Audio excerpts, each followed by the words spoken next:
Hello and welcome to IABM TV. Today I'm joined by Julian Wright, founder of Blue Lucy. Julian, welcome to IABM TV. Good morning. Can you tell us a little bit about Blue Lucy, please? So principally we are a software company. We have a product, the Blue Lucy Asset Manager, the BLAM as we call it, but we augment that with consulting services and professional service software development. As you know, implementing asset management systems is never a matter of taking an off-the-shelf product and deploying it with a broadcaster. There's always an element of software integration that's required with existing or new systems. So we kind of package it up as a complete solution of consulting to help people understand their operational models and workflows, the core BLAM software, and professional service in order to complete the picture. So you describe your BLAM as providing more functionality than you'd expect from a MAM. Can you tell us a bit about this? Yeah, so we, as the name BLAM, which is apparently catchy, so we stick with that, but it is much more than an asset management system. It contains workflow orchestration for content supply chain management, very detailed reporting, business reporting, ERP capability, and advanced video processing as well. So we have our own transcode tools, our own baseband video ingest and replay. So it is a much more complete and rounded solution than a straightforward MAM. But we stick with the name because we like it. Well, I suppose it stands out. Yeah, yes, it does. You're demonstrating a number of plugins here at the show. Can you tell us a bit more about these? So I think there's 3 new plugins, or the Premiere Pro plugin is not actually new. It's an enhancement from last year's release, which supports high-res, low-res workflows. So we have a customer who's shooting in 4K, but using Premiere remotely at very low bit rates. Operators or editors are working at home. They come back into the office, bring the media online in high res and render out in the full res. So it gives a lot of flexibility to their operation. So that's an enhancement from last year. We've got a new connector for AWS for S3 and Glacier storage.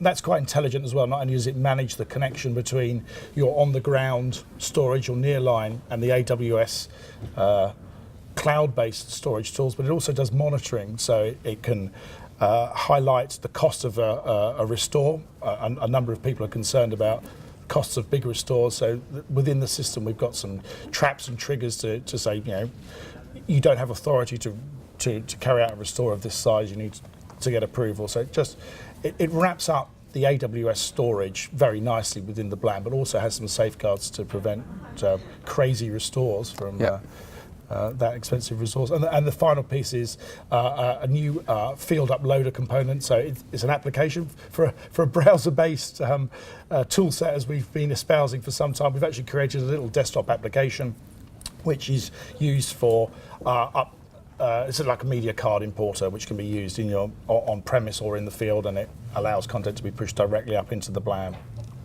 Okay, so what are some of the challenges that are faced in media asset management with the increase in quality of content and volume of content? Yeah, so it's not really a problem for the MAM vendors like us, because the video objects are just video objects to us. Their size obviously is a problem for storage, and storage is expensive. The costs are falling, but the rate at which the file size is increasing is sort of outrunning it at the moment, which has there's a direct cost implication for sure.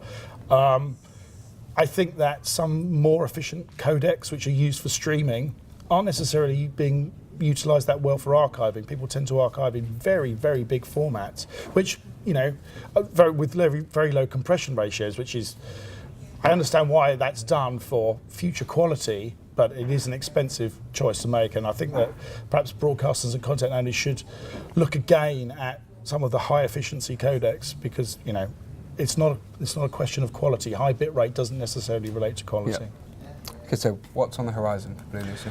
Well, we keep pushing our workflow component for the way that our workflow system works is that there's a number of widgets and plugins which we make some ourselves. We OEM stuff from third parties such as VidCheck, who were recently acquired by Telestream, or WAN accelerators, and we just keep building up that range to provide almost a shop of plugins to enhance the BLAM, to allow people to connect to various disparate systems. Okay, so lots of exciting things coming up for Blue Lucy. You can find out more at bluelucy.com.